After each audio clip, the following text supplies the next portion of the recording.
Dear student, आपका बहुत बहुत स्वागत है हमारे चैनल ऑल अबाउट NCERT में। दोस्तों, आज मैं बहुत समय बाद आपके लिए वीडियो लेके आई हूँ क्योंकि मेरा स्वास्थ्य कुछ ख़राब चल रहा था।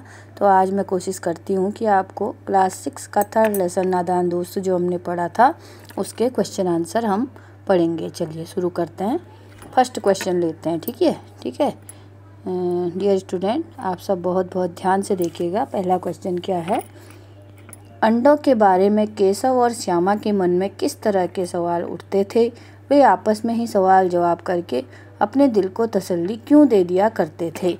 अब देखिए क्या पूछ रहे हैं कि अंडों के बारे में केशव और श्यामा के मन में सवाल क्यों उठते थे, किस तरह के सवाल उठते थे और आपस में ही वो सवाल जवाब करके कैसे अपने दिल को तसल्ली दे दिया करते थे। ठीक है, तो दोस्तों इसका आंसर हम देखते हैं।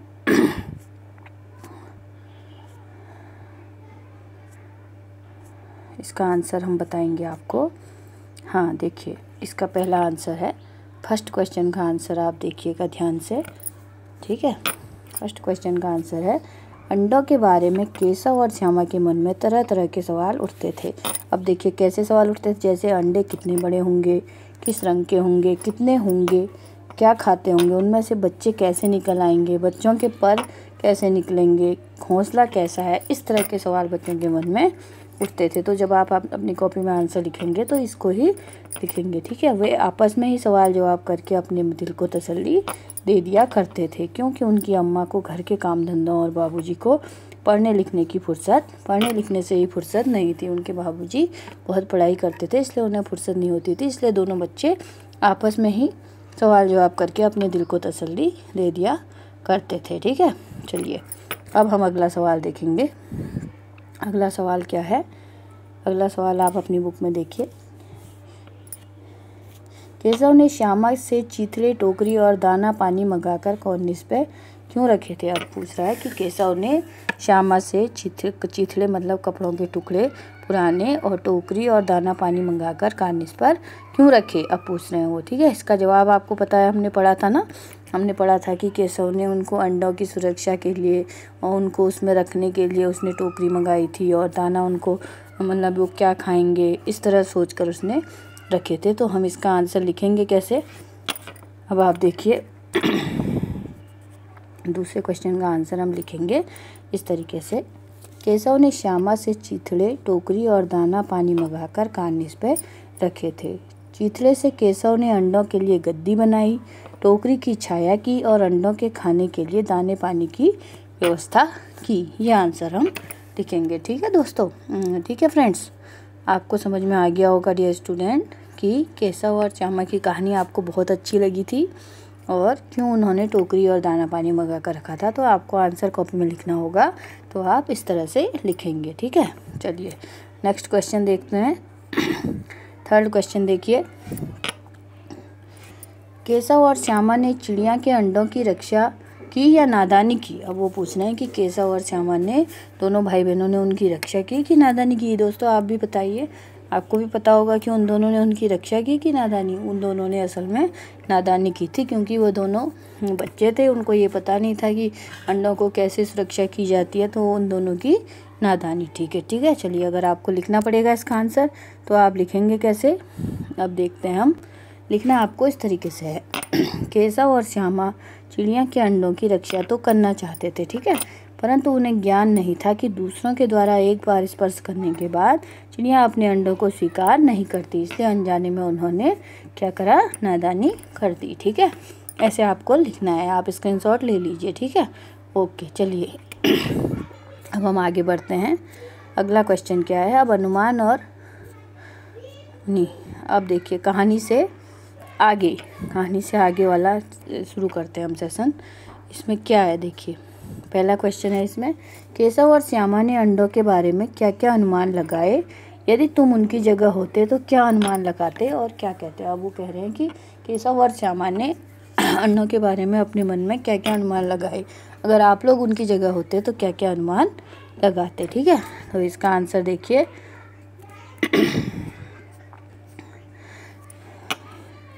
अब देखो उन्होंने क्या अनुमान लगाया। ठीक है, श्यामा पूछती थी कि चिड़िया के बच्चे फुर्र से उड़ जाएंगे क्या? चिड़िया अपने बच्चों को क्या खिलाएगी? चिड़िया इतना सारा दाना कैसे लाएगी?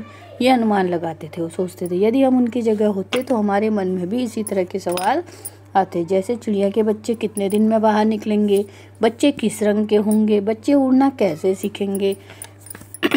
ठीक है, हम हमारे सवाल का जवाब जानने के लिए परिवार के किसी सदस्य या शिक्षक की मदद लेते। ठीक है, इसका आंसर ये होगा। चलिए अब आगे क्वेश्चन देखते हैं हम, अगला क्या है। अनुमान और कल्पना का दूसरा क्वेश्चन देखिए। पाठ पढ़कर मालूम करो कि दोनों चिड़िया वहाँ फिर क्यों नहीं दिखाई दी, वे कहाँ गई। इस पर अपने दोस्तों के साथ मिलकर बातचीत करो। ठीक है, पूरा पाठ आपने पढ़ा है, आप फिर से पढ़िए उसे, फिर से वीडियो देखिए और समझिए कि दोनों चिड़िया वहाँ फिर से क्यों नहीं दिखाई दी, वे कहाँ गई होंगी। इसका भी आपको अनुमान लगाना है। ठीक है, तो इसका आंसर हम देखते हैं। इसका आंसर देखेंगे हम कहानी से आगे का। सेकेंड आंसर देखिए।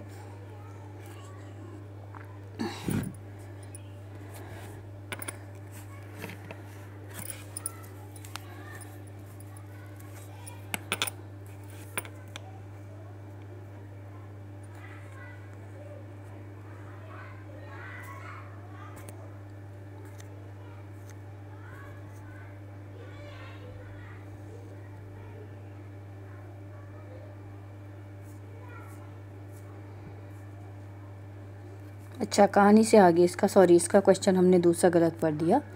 इसका क्वेश्चन है, माँ के सोते ही केशव और श्यामा दोपहर में बाहर क्यों निकल आए। माँ के पूछने पर भी दोनों में से किसी ने किवाड़ को खोलकर दोपहर में बाहर निकलने का कारण क्यों नहीं बताया। ये क्वेश्चन लेना है हमने। ठीक है, इसका आंसर देखिए। अभी भी दोस्तों देखिए मेरा गला बहुत ख़राब हो रहा है, लेकिन मैं अब आप लोगों के लिए बहुत दिन से वीडियो नहीं बनाया था, इसलिए मैं आज सोचा मैंने कि थोड़ा बना दूं। चलिए अब इसका आंसर देखिए। आप लोग पढ़ रहे होंगे स्कूल में।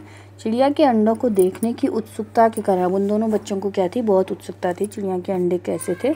इसलिए जैसे ही उनकी माँ दोपहर में सोते ही केशव और श्यामा बाहर निकल आए। माँ के डांट के डर से कारण दोनों में से किसी ने भी बाहर निकलने का कारण अपनी माँ को नहीं बताया, क्योंकि वो सोचते थे कि अगर हम कारण बताएंगे तो माँ हमें डांटेगी। ठीक है, अब इसका अगला क्वेश्चन है देखिए।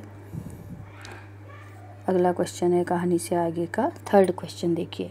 ठीक है, थर्ड क्वेश्चन है, प्रेमचंद्र ने इस कहानी का शीर्षक नादान दोस्त रखा, तुम इसे क्या शीर्षक देना चाहोगे। अब इसे आप वो पूछ रहे हैं कि आप इसे क्या शीर्षक देना चाहेंगे। उन्होंने तो उसे नादान दोस्त शीर्षक दिया, लेकिन अगर आप लोग उनकी जगह होते तो आप क्या शीर्षक देते। ठीक है, तो इसका आंसर आप लिख सकते हैं।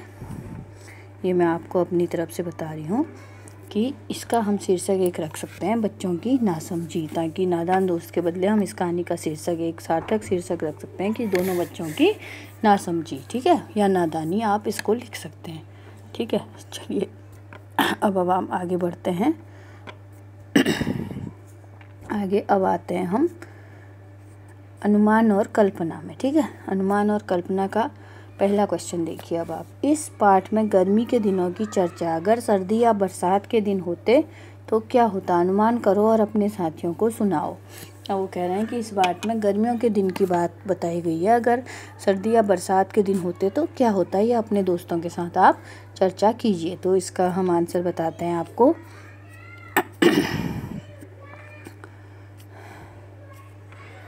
अब देखिए इसका पहला आंसर है अनुमान और कल्पना का फर्स्ट आंसर देखिए। सर्दी के मौसम में केशव और श्यामा अंडों की रक्षा करने के लिए कुछ गर्म कपड़ों की आवश्यकता होती है। अगर जाड़ों का मौसम होता तो उन्हें गर्म कपड़े चाहिए होते, और बरसात से अंडों को बचाने के लिए उन्हें तिरपाल की व्यवस्था करनी होती, ताकि बारिश से अंडे खराब ना हो।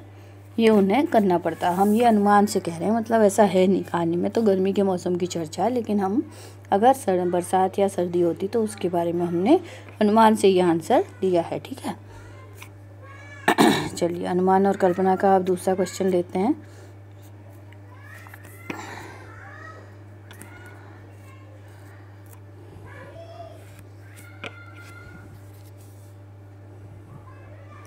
पाठ को पढ़कर मालूम करो कि दोनों चिड़िया फिर से वहाँ क्यों नहीं दिखाई दी, वे कहाँ गई होंगी। इस पर अपने दोस्तों के साथ मिलकर बातचीत करो। अब पाठ को आप पढ़िए और समझिए, उसको पढ़ के अनुमान लगाइए कि फिर वो दोनों चिड़ियाएँ कहाँ गई होंगी। ठीक है, ये आपको अनुमान लगाना है। तो इसका आंसर हमने क्या लिखा है,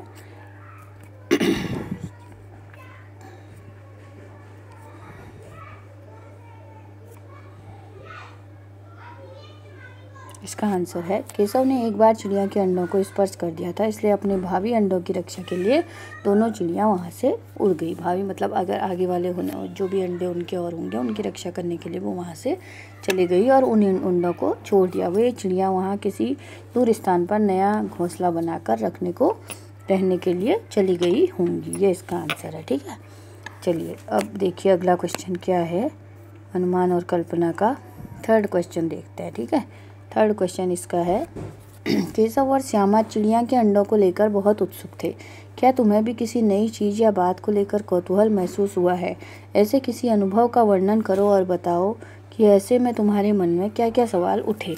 अब जैसे वो कह रहे हैं कि केशव और श्यामा बच्चों अंडों को देखकर बहुत उत्सुक थे, तुम्हें भी अगर किसी नई चीज़ को देखकर कौतूहल महसूस होता है तो आप भी उसका वर्णन कीजिए। ठीक है, तो इसका आंसर आप खुद बना सकते हैं कि आपको किस चीज़ को देख के उसको जानने की इच्छा हुई या क्या हुआ, आपने इसका आंसर लिखना है। ठीक है,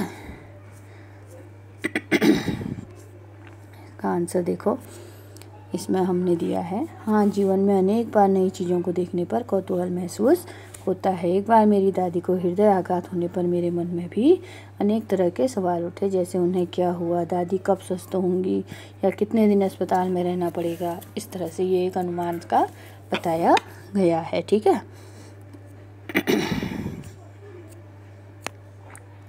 अब देखते हैं हम इसके आगे क्या क्वेश्चन है। आगे है भाषा की बात। ठीक है, भाषा की बात में देखिए क्या है। श्यामा माँ से बोली, मैंने आपकी बातचीत सुन ली। ऊपर दिए गए उदाहरण में प्रयोग श्यामा के लिए और आपकी का प्रयोग माँ के लिए हो रहा है। जब सर्वनाम का प्रयोग कहने वाले, सुनने वाले या किसी तीसरे के लिए हो तो उसे पुरुषवाचक सर्वनाम कहते हैं। नीचे दिए गए वाक्यों में तीनों प्रकार के पुरुषवाचक सर्वनाम के नीचे रेखा खींचिए।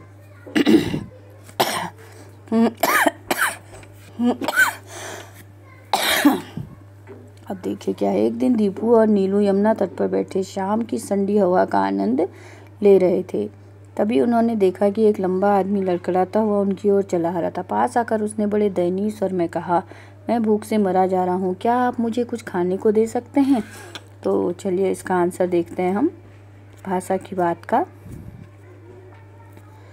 देखिए इसमें कौन कौन से सर्वनाम है। उनकी, उसने, मैं, आप, मुझे, ये सब उसमें सर्वनाम है। ठीक है, अगला आंसर देखिए क्वेश्चन नंबर 2 का।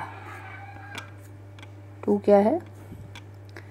तगड़े बच्चे, मसालेदार सब्जी, बड़ा अंडा। यह रेखांकित शब्द क्रमशः बच्चे, सब्जियां विशेषता यानी गुण बता रहे हैं, इसलिए ऐसे विशेषणों को गुणवाचक विशेषण कहते हैं। इसमें व्यक्ति या वस्तु के अच्छे तथा बुरे हर तरह के गुण आते हैं। तुम 4 गुणवाचक विशेषण लिखो और उनके वाक्य बनाओ। ठीक है, 4 गुणवाचक विशेषण देखिए हम क्या लिखेंगे। पहला देखिए, पहला गुणवाचक विशेषण काला, ईमानदार, कुशाग्र, तेज। हमारी कक्षा का श्यामपट काले रंग का है। मेरे पिताजी एक ईमानदार अफसर हैं। मोहित एक कुशाग्र छात्र है। रामा बहुत तेज दौड़ती है। ठीक है, ये सब क्या है? गुणवाचक विशेषण है। ठीक है, चलिए अगला क्वेश्चन क्या है। Question number 3।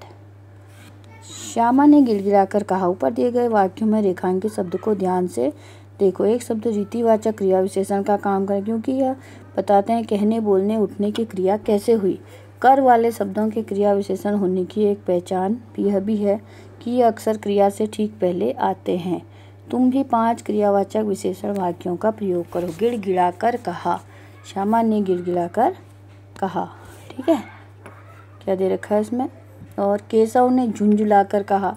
देखिए पहला शब्द केशव ने झुंझुलाकर कहा। केशव रोनी सूरत बनाकर बोला, घबराकर, टिकाकर, गिड़गिड़ाकर। ठीक है, ये शब्द इसमें दिए गए हैं। तो ये क्या कह रहे हैं, इनको ध्यान से देखो। क्रिया से तुम भी 5 क्रियावाचक वाक्यों का प्रयोग करो। तो 5 क्रियावाचक विशेषण हम आपको बताते हैं। ठीक है,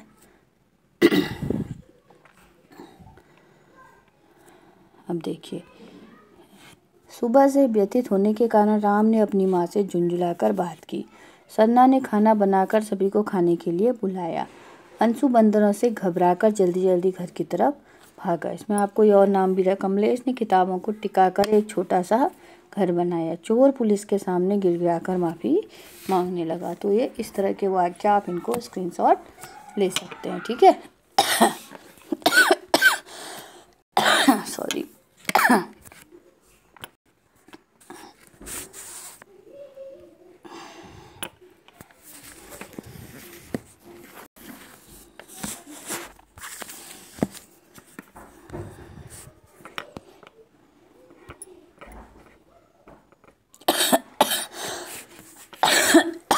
तो अब अगला क्वेश्चन है, अगला हमने लास्ट क्वेश्चन देखना है। नीचे प्रेमचंद्र के कहानी सत्याग्रह का एक अंश दिया है, तुम इसे पढ़ोगे तो पाओगे विराम चिन्हों के बिना यह अंश अधूरा सा लगता है, तुम आवश्यकता अनुसार उचित जगहों पर विराम चिन्ह लगाओ, ठीक है। तो अब देखिए, उसी समय एक खोमचे वाला दिखाई दिया। 11 बज चुके थे, चारों तरफ सन्नाटा छा गया। पंडित जी ने बुलाया, खोमचे वाला कहिए क्या दूं, भूख लगाई ना, अन्न जल छोड़ना साधुओं का काम है हमारा, आपका नहीं। मोटेराम अभी क्या कहता है, यहाँ क्या किसी साधु से कम है। तो इसमें आपको देखो कोई भी विराम चिन्ह नहीं है, तो ये कुछ अटपटा सा लग रहा है ना। तो इसमें क्या पूछ रहा है, चाहे तो महीने पड़ रहे, भूख न लगे, तुम तो केवल इसलिए बुलाया, जरा अपनी कुप्पी मुझे दे देखूं तो वहाँ क्या रेंग रहा है, मुझे तो भय होता। तो इसको हम पढ़ पा रहे हैं ढंग से, देखिए नहीं पढ़ पा रहे हैं ना। तो ये पूछ रहे हैं कि इसमें विराम चिन्ह इन्हें लगाएंगे तो हम इसमें, अब देखिए इसमें विराम चिन्ह कैसे लगा सकते हैं, हम आपको बताते हैं। इसमें विराम चिन्ह आप देखिए, इसमें हमने इस तरह से लगाए, देखिए कैसे विराम चिन्ह लगाए हैं। उसी समय यहाँ पे कॉमा लगाया, एक खोमचे वाला दिखाई दिया, ठीक है। 11 बज चुके थे, ठीक, फुल स्टॉप। अब हम इसको पढ़ रहे हैं, देखिए, ठीक है। चारों तरफ सन्नाटा छा गया था। पंडित जी ने बुलाया, खोमचे वाले, यहाँ पे ये चिन्ह लगाया, खोमचे वाले कहिए। अब देखिए कॉमा लगाया, फिर डबल कॉमा, क्या दूं, क्वेश्चन आंसर लगाया, भूख लग गई ना, अन्न जल छोड़ना साधुओं का काम है हमारा, आपका नहीं, ठीक है। इस तरह से आप इस पैराग्राफ में देख सकते हैं हमने कैसे विराम चिन्ह लगाए हैं। आप इसका स्क्रीनशॉट लेके अपनी कॉपी में काम कर सकते हैं। तो दोस्तों, आज हम हमारे नादान दोस्त के क्वेश्चन आंसर पूरे हुए। आपको यह वीडियो अच्छा लगा होगा और आप इसे बार बार पढ़ के क्वेश्चन आंसर याद कर सकते हैं, ठीक है। चलिए दोस्तों, अब हम आपसे अगले वीडियो में मिलेंगे। क्लास 6 का 4th लेसन लेकर आपके सामने आएंगे, और आप लोग इसे लाइक और सब्सक्राइब जरूर कीजिएगा और इस कहानी को बार बार पढ़िएगा। Thank you for watching.